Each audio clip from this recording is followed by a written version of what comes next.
everyone. I am V.V.Gopala, Assistant Professor, Department of Computer Applications, Aditya University. Actually, I am going to tell you the basics of computer networks.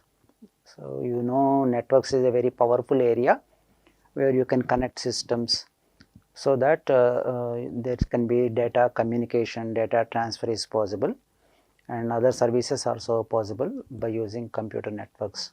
So, I am going to today tell you about the important topic that is called the basic topic, which is nothing but the computer networks and about the internet.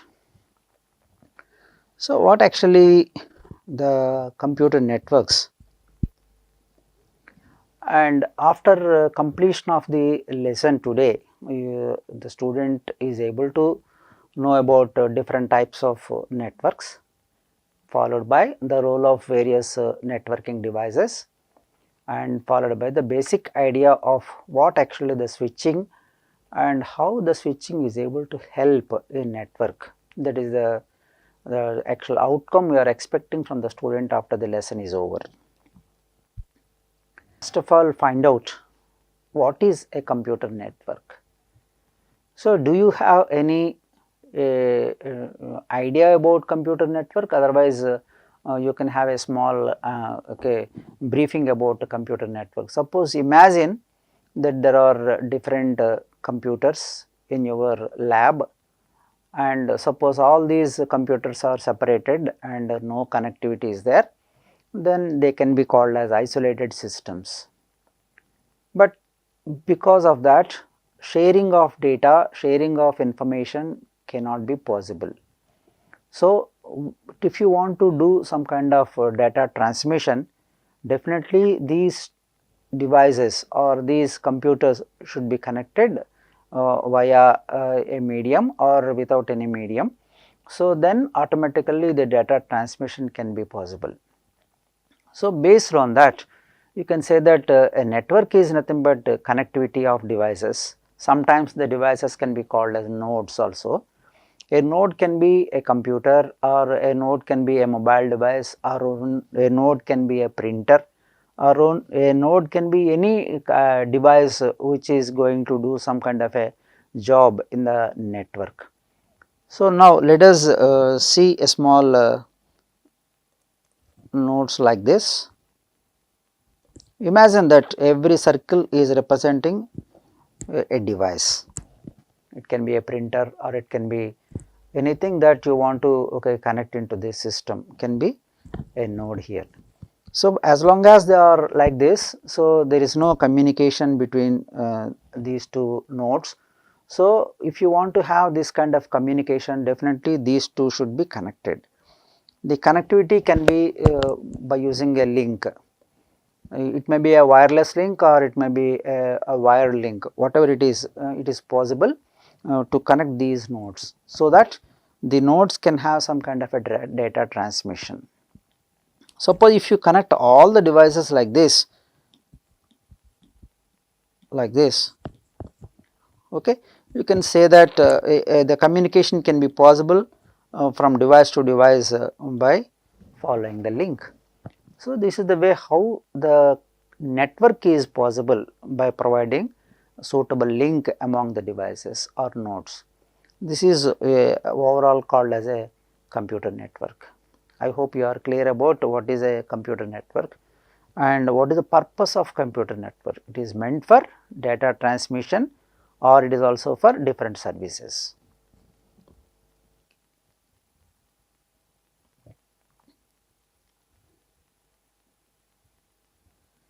Now,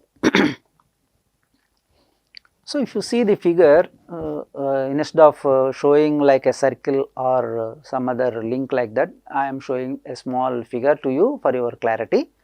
So, you are finding out different devices on the screen, so that you can able to have the basic idea of the wire that actually been shown to connect the devices for communicating between these two, between the devices, is shown in the figure.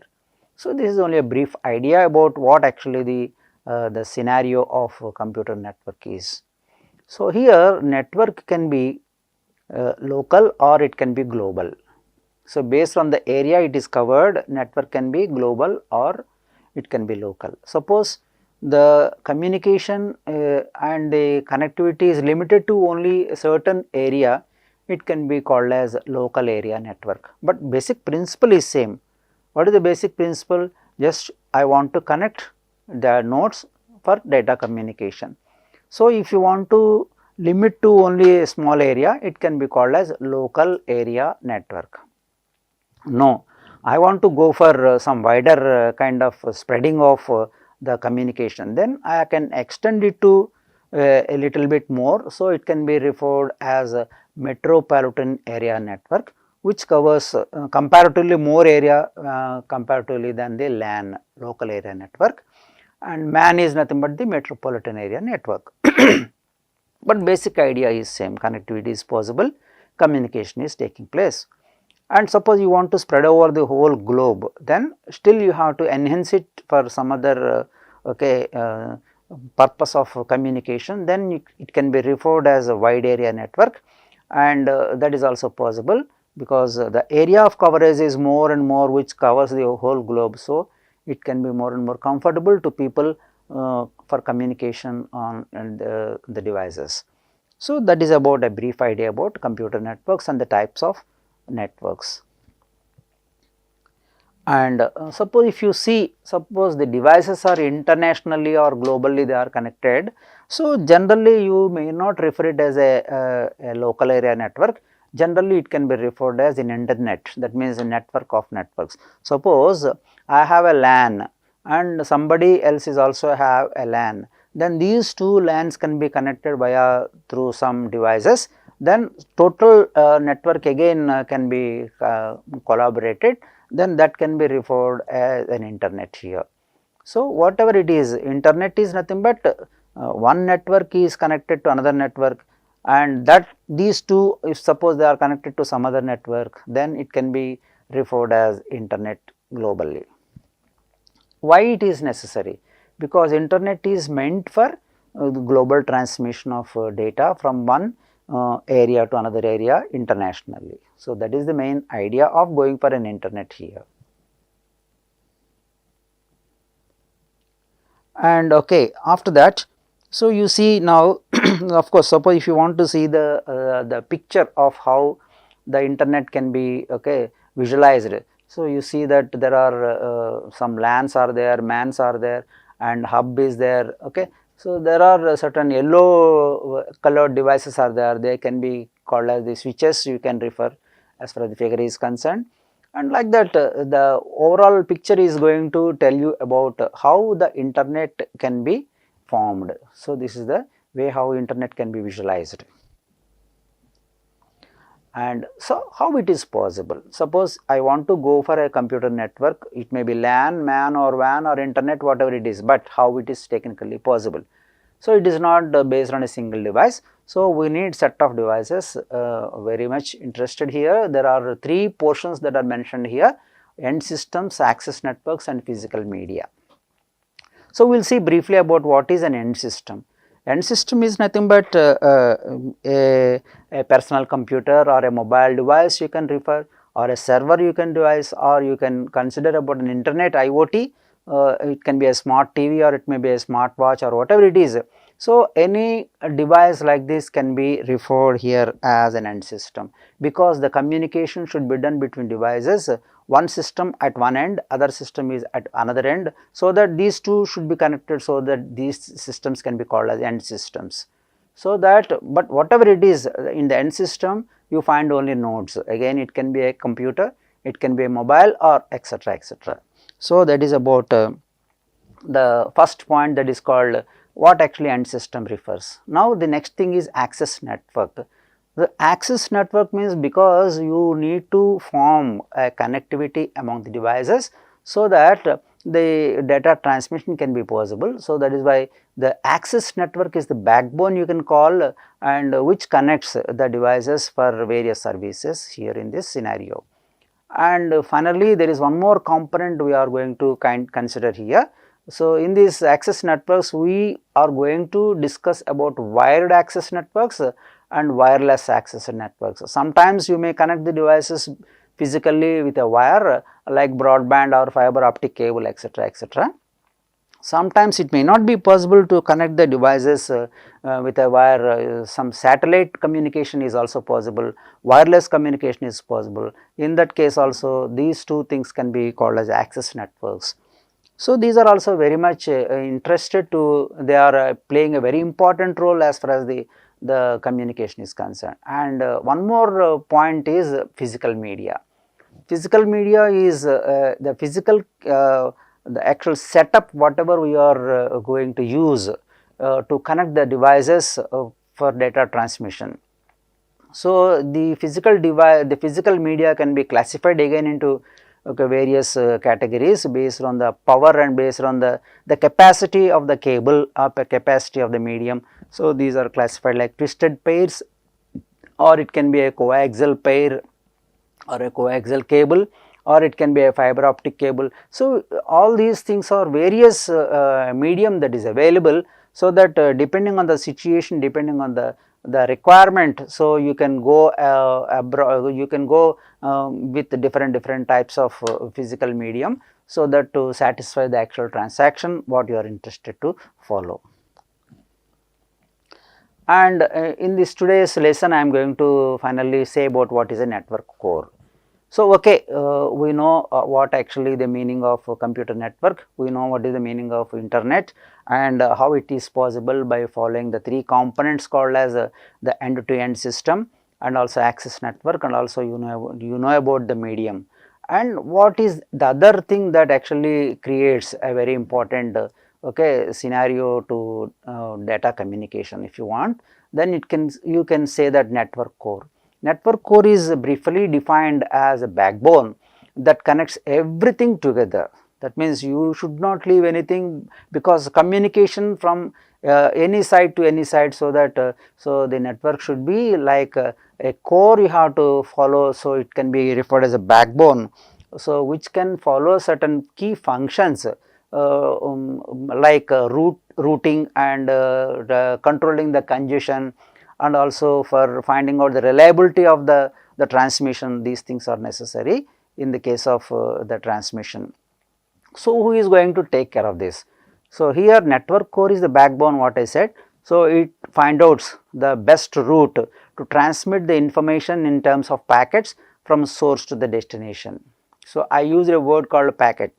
So, that means whatever the message you are transmitting will not be transmitted as it is.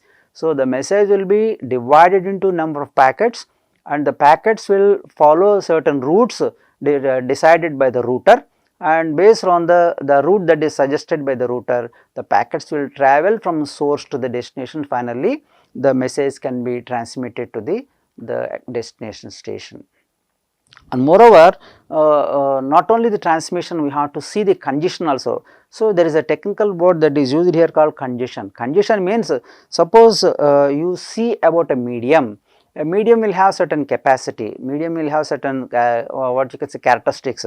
Beyond that, suppose if you want to use it, so definitely there will be a problem you will find out in the medium, and that other way referred as a congestion here in this case. So, that what will happen, because of allowing the congestion, you may not efficiently use, you may not comfortably use the medium, because it is going to create some problems by removing some kind of packets or by dropping some packets because of congestion. So, that optimization is we are losing here in this case. So, you are not able to utilize the resources properly. So, it is a big problem if you are not able to control it properly. Who is going to take care of this? The network core, whatever I am going to suggest, is the backbone. Why it is called? It is going to handle the congestion, and also it optimizes the resources that are available for utilization. So, there is a very good job that is by the network core, what we actually are finding. And one more important function of the network core is shown here, that is called reliability. So, without any reliability, so you cannot depend on the actual the computer network nowadays, because once you are sending a message, there is a surety that other person is able to receive it. Otherwise, what is the meaning of sending the information and without knowing what is actually happening in this the actual network? So, it is not reliable. So, then it is a waste of transaction. So, that is why, so network core is responsible for reliability. That means you can say that, okay, you can believe that whatever the transaction you have conducted is 100% at your satisfaction. So, that is called reliability, and moreover you should be able to measure it, how, what extent of communication is happened and what is left. Suppose if you are able to measure that, that can be technically referred as a scalability in our terminology.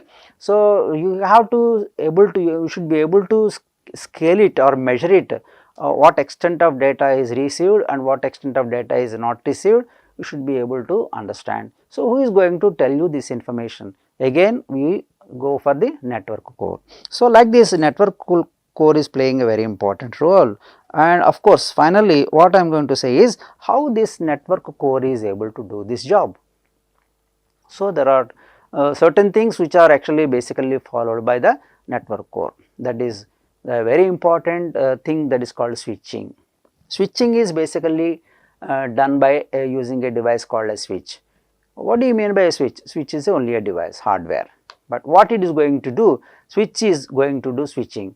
What do you mean by switching? Switching is nothing but connecting the devices on a temporary basis, because for every device, between every two devices, you cannot go for a physical permanent connectivity. So, we have to go for an alternative. In that case, we are going to provide a temporary connection between the devices. In that case, you depend on switch, which is going to provide a temporary connection, which is automatically referred as switching.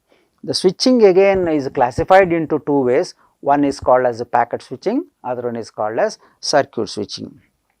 So, for today I am going to stop it, and as far as the lesson what we have seen today, I hope that every student is able to know the different types of networks, and also what is the role of the networking device like network edge and network core. I hope you are clear, and what is the basic idea of the role of a switch and what is the technique that is mentioned in the switching. Okay, thank you.